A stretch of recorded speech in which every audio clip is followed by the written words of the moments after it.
একটা আম নিয়েছি, দেখুন এই আমটার ওজন হাফ কেজি। এটাকে আমি ভালো করে ধুয়ে মুছে নিয়েছি। এটাকে এখন পিস পিস করে খোসা সমেত কাটবো। এইভাবে কেটে নেব।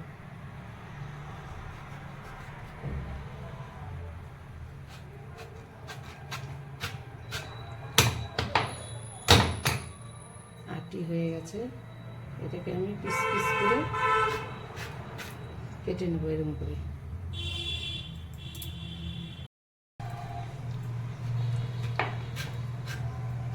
এরকম পিস পিস করে সবগুলো আমি কেটে নেব।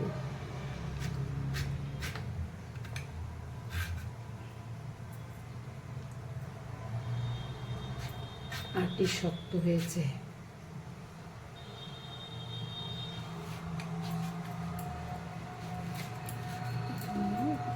চাপ লেগেছিল মনে হয়। কাটা হয়ে আমগুলো পিস পিস করে কেটে নিলাম। জলে ধুবো না, জল লাগাবো না একদম। কাঁচা আম সংরক্ষণ করার জন্য আমি কিছুটা জল, এই যে 1 বাটির মতন লবণ দিয়ে দিলাম। জলটা ফুটছে, এটা আরও কিছুক্ষণ ফুটবে ভালো করে, তারপরে ঠান্ডা করে আমগুলোকে দেব। তারপরে সাজিয়ে ফেলি। জলটা যখন ঠান্ডা হবে তখন এর মধ্যে ঢেলে দেব। এইভাবে আম রাখলে পরে, এই দেখুন আমগুলো আমি এইভাবে সাজিয়ে নিয়েছি। এবারে লবণ জলটা নর্মাল হয়ে গেছে, ঠান্ডা, রুম টেম্পারেচারে এসছে।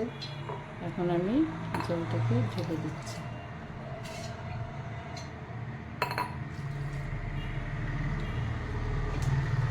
সবটা জল আমি ঢেলে দেবো। তখন নিচের লবণগুলো আবার জমে গেছে লবণ।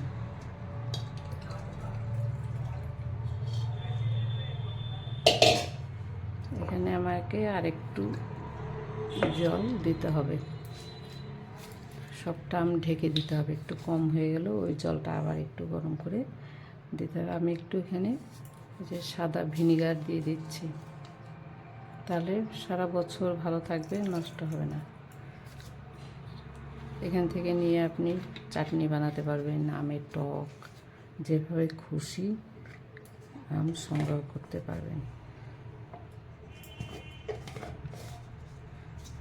দেখুন এইভাবে আমটা এরকম টাটকাই থাকবে। আপনারা এরকম বাড়িতে বানাবেন, রাখবেন সারা বছরের জন্য।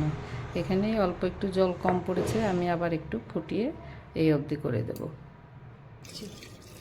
এবার পুরো